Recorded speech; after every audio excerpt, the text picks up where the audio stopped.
आज Rayagada autonomous college परिसर में अनुष्ठित हो जिला स्तरीय कॉलेज चैती 2023 पुरस्कार वितरण उत्सव।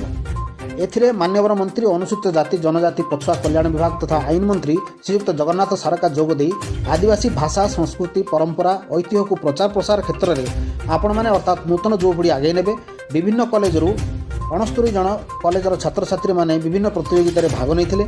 आदिवासी भाषा कविता क्विज रंगोली विभिन्न वाद्ययंत्र बजाइवा प्रतियोगिता होता। सम्मानित अतिथि रूपे रायगड़ा विधायक श्रीयुक्त मकरंद मुदुली प्रिंसिपाल बबिलता सराफ प्रिंसिपाल अर्चना पट्टनायक सरस प्रमुख उपस्थित थे। चैती हूँ आम गणपर्व। आज रायगड़ा जिला जो रायगड़ा जिला प्रदर्शनी आज आदिवासी मानकर जोटा कि पर्व पर्व नाम चैती नाम रूपांतर आज चैती नारे आज समस्ते उत्सव मुखर मासे है। आम जिला स्तरीय ब्लॉक स्तरीय 11टा ब्लॉक स्तरीय सबू भाषा संस्कृति एवं ऐतिह्य जहाँ समस्त को नहीं करी उज्जीवित करवा प्रेजेंटेशन करवा यह हूँ आमर माननीय मुख्यमंत्री लक्ष्य।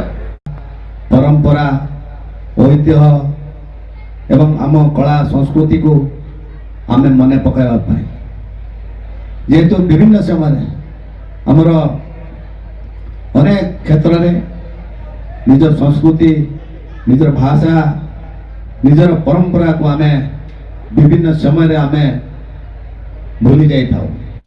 रायगड़ा सुब्रत चौधरी रिपोर्ट नवीन न्यूज।